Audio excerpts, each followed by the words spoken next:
喺我側邊呢位先生，頭先我同佢講嘅時候咧，佢就已經係有超過3年咧，就隻左耳係突發性嘅失聰嘅。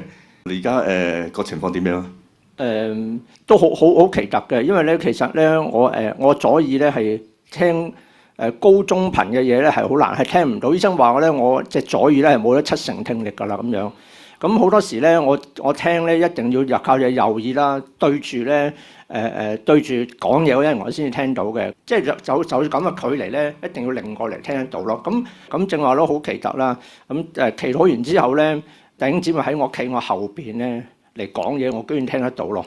咁同埋咧，佢唔係好近嘅喎，仲好遠嘅喎。希望在明天。Amen。我中意睇聖經。感謝耶穌。心平氣和。哇！你轉過嚟睇下。正女聲，試下女聲。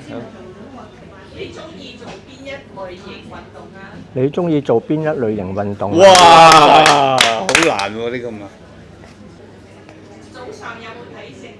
早上有冇睇聖經？啱。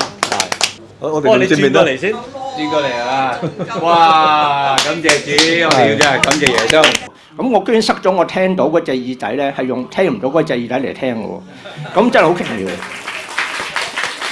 感謝天父咧，佢而家都仲係塞住緊嗰隻好嘅耳仔。係啊，多謝耶穌，即係適應。多謝耶穌。